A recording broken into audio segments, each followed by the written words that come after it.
আলহামদুলিল্লাহ, আমরা অ্যাডিনয়েডেক্টমি এবং পবলেশনের মাধ্যমে টনসিলেক্টমি শেষ করলাম এবং এটা টনসিলেক্টমির সবচেয়ে অ্যাডভান্স এবং অত্যাধুনিক একটা পদ্ধতি। সাধারণত টনসিলেক্টমি খুব কমনলি একটি অফারেবল কেস আমাদের জন্য। নাককানগলার ডাক্তার আমরা যারা আছি প্রচুর পরিমাণে টনসিলেক্টমি করতে হয়। সাধারণত অনেক টনসিলেক্টমি আমরা করেছি।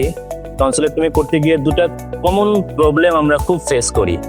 একটা হচ্ছে ব্লিডিং, টনসিলেক্টমি করার সময়ে এবং অপারেশনের পরবর্তীতেও রক্তপাত হয় মুখ দিয়ে, নাক দিয়ে।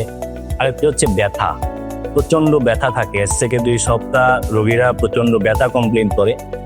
তো ব্লিডিং এর যেটা বিষয়, আমাদের টনসিলটা হাইলি ভাস্কুলার, যার জন্য আমরা যে পদ্ধতিই করি না কেন রক্তপাত একটু হবেই। এবং মুখের ভিতরে আমরা যে মেথডে নর্মালি টনসিলেক্টমি করি, বাইপোলার যে মেথডে, এবং এই বাইপোলারে কিন্তু অ্যারাউন্ড 400 ডিগ্রি সেলসিয়াস টেম্পারেচার তৈরি হয়।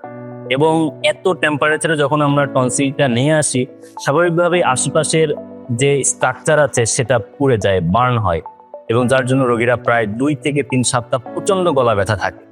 তো আলহামদুলিল্লাহ, এই কবলেশন যেটা অত্যাধুনিক একটা মেথড, এই কবলেশন পদ্ধতিতে পানির মাধ্যমে আমরা যখন অপারেশন করি, এইটা কাটিং এবং কোয়াগুলেশন একসাথেই কাজ করে। খুবই লেস 40 to 70 ডিগ্রি সেলসিয়াস টেম্পারেচারে এটা কাজ করে, এবং এর জন্য টিস্যু বার্ন কম হয়, রোগীর ব্যথা কম হয়, এবং সবচেয়ে বড় বিষয় আশেপাশের স্ট্রাকচার বার্ন হয় না।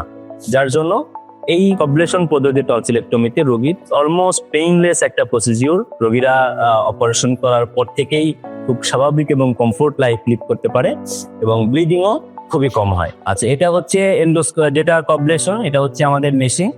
এখানে মনিটর আছে এবং এখানে মাধ্যমে পানি, ওখান থেকে স্যালাইনের মাধ্যমে পানি বের হয়, এবং এই পানির মাধ্যমে বলা যায় যে এটা প্লাজমা পদ্ধতি বলে। পানির মাধ্যমে আমাদের টিস্যু রিটিসিয়েশন হয়, যেখানে very very less temperature produce করে। তো আমরা সিমলা হাসপাতালে আজকে প্রথমবারের মতো পবলেশন পদ্ধতিতে টনসিলেক্টমি করলাম এবং এন্ডোস্কোপিক অ্যাসিস্টেড পবলেশনে অ্যাডেনয়েডেক্টমি করলাম।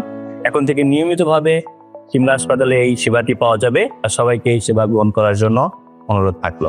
ধন্যবাদ।